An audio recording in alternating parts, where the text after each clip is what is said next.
She wrote, Dear Fangirl. In today's video, I'm going to be answering some of your questions that you had for me. And yeah, let's just get into it. You guys can write in for Dear Fangirl questions. All you have to do is visit MJFANGIRL.com, or I'll put the direct link to the form in the description box. But basically, anything fan related, any advice you might need, any scenario, you can just write in and I might pick one of your questions and address it here on the show.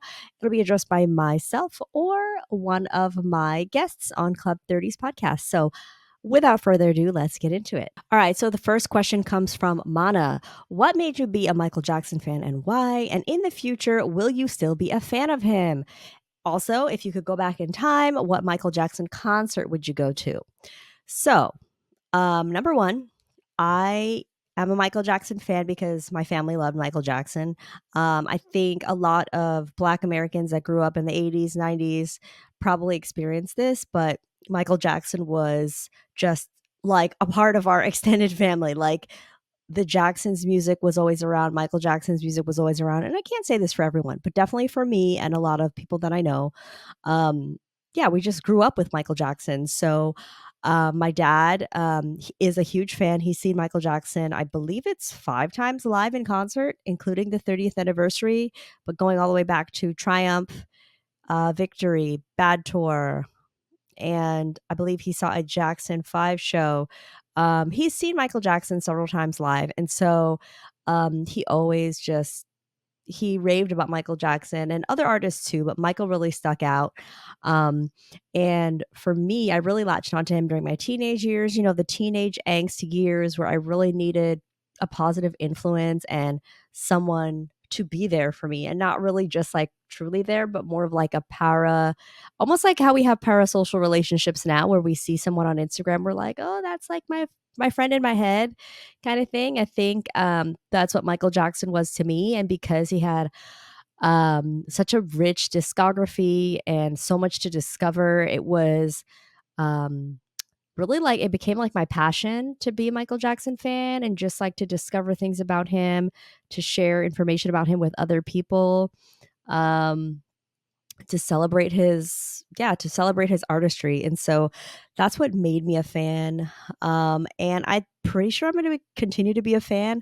I might have different, I might go through different moments where like my fandom might be um I wouldn't say stronger, but like my fandom might revolve around going to events and stuff now more so than it did a couple years ago, where I really focused on going on trips and travel.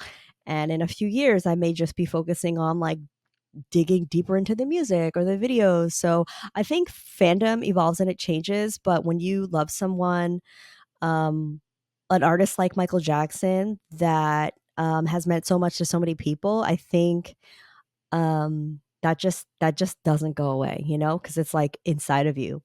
And then if I could go back in history, I always go back and forth. It's either the Dangerous Tour or the Triumph Tour. Right now, I'm in a Jackson's mood. And I think, honestly, I was always a Jackson's fan first and foremost. Like, I was a big fan of the family, and I still am. And I think I would choose the Triumph Tour. So that's that. Before we get too deep in the video, I want to shout out our Patreon. If you are watching this video, you may be a Michael Jackson fan for a long time. You may be a brand new fan, but either way, Club 30s on Patreon might be for you. Are you a Michael Jackson fan that loves to chat about your favorite songs, dissect interviews, travel to events, but you are tired of doing it alone? Well, Club 30s is where you will join us to uncover the greatest moments in Michael Jackson's career and chat all things King of Pop. Join our community for weekly polls, exclusive content, and some live streams, as well as access to our private group chats where you can interact with Michael Jackson fans just like me in real time. And the best part, it helps to support our show so we can continue to create amazing content just like this about the greatest entertainer of all time, the King of Pop, the one and only Michael Jackson. Visit patreon.com/MJFangirl right now. The information is right down here, and we will see you in the group chat. All right, so the next question comes from Angel. Angel writes and asks how to start my own MJ fan club in my city. That's a great question. I think right now a lot of people are looking for community. that's kind of like what's got me here in the Michael Jackson fan community still is just I love the community aspect of it. Like I said earlier, I'm always going to love Michael Jackson, but there's definitely something special about the community here. And I will give you guys a little fact about me. Previously, before I was MJ Fangirl, before I did YouTube, prior to even my blog, I actually ran a club in New York City for Michael Jackson fans. And I'm not going to really dig too deep into that, but I will say that I recommend using a safe platform like meetup.com. Meetup.com, and I can't say that I'll say this. I feel like it's the best option that I've seen to get to people together in real life. If that's what you're looking to do. If you're looking to do something like on a smaller scale, I would totally like create like Michael Jackson fans Dallas or Michael Jackson fans London or Michael Jackson fans LA, like, and you'll definitely get some people that will join, especially if you join other larger Facebook groups and kind of promote it or talk about it, or go to Reddit and the Michael Jackson Reddit forum and promote it and talk about it. I think that's allowed. Um, if you're looking for like an online thing, Facebook is like really the easiest way to go. But I recommend using meetup.com if you want to do like in person real live events and you want to host them.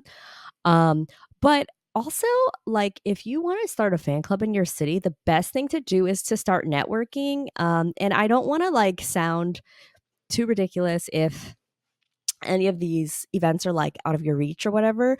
But like if you can attend like an Hail LA event like Thriller Nights or the King of Popcorn, or go to the Michael Jackson birthday event that they have in Las Vegas every year, or anything related to Michael Jackson, like the movie is coming out pretty soon, like anything related to that. Even like a local event that's Halloween themed, people come out to do like the Thriller dance and dress like Michael in droves. And so if you're like someone that's comfortable and like networking in that way, I would say to start from there and just like see like who's available, see who's around, because to be honest with you, like you never know who you'll meet. There are people that are fans that like will never venture out into a community. Like I was someone that ventured out into a community and like really craved that interaction with other fans. Whereas like my husband, for example, who I met on the AOL chat room many years ago, like over 20 years ago now, he really never did that. Like I was his only like MJ friend online, really. Um, and he never like looked to like go to events or anything like that. Now he's doing that because that's like, what we both do together. Um, but he's a huge fan. That so I say all that to say, like, you I think it's good to like network with people that are already going to these events and like, you know, kind of scope those people out and chat and yeah, and get connected from there. All right, here is our last Dear Fangirl question. And I save this for last because I feel like I'm going to have the most to say about this one. Lillian says, my husband hates that I love Michael Jackson so much. He feels that I give him more attention than I do him. Any suggestions on finding the balance? Okay, Lillian, thank you for writing in with this. Okay, I will be honest with you.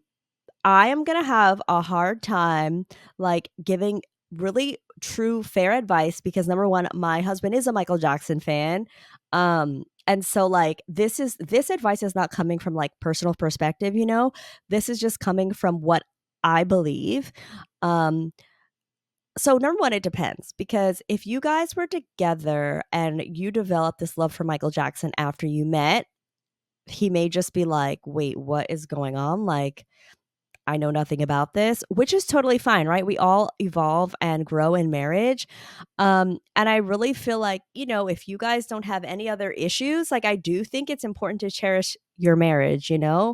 But at the same time, maybe there's a way to balance the Michael Jackson time with the time that you spend with your husband. Like if you guys if like let's say that he has like guys night out or like times where he goes and works out or whatever the case may be, whatever he does for his fun time, maybe you can use that as your time to do your Michael Jackson stuff. Because I'll be honest, it kind of reminds me of like my situation now, right? Like I'm a parent, I have a 2-year-old.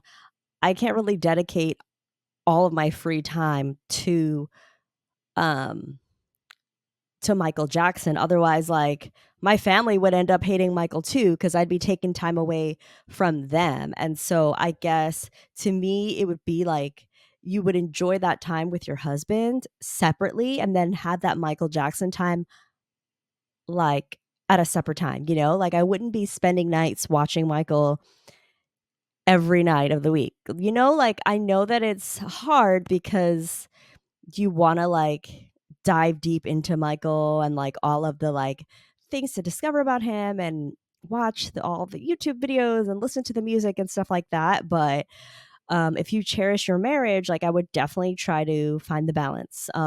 Now, if your husband is someone that just doesn't like that you like Michael Jackson, not because it's taking time away from you guys is spending quality time, but he just doesn't like Michael Jackson and like doesn't like that you like him, even if it's not taking away quality time or like from you guys' true relationship together, then this doesn't really apply. Like there are always going to be things that you're not going to share and in terms of hobbies like with your spouse, like I we both love Michael Jackson in my case, but I don't care anything about football, the NFL. I care nothing about that. I don't even understand the rules, don't want to watch it. And my husband doesn't care about reality TV or he doesn't care about the YouTube shows that I watch. He doesn't really care that much about like, you know, certain things that I like or certain singers that I like or whatever.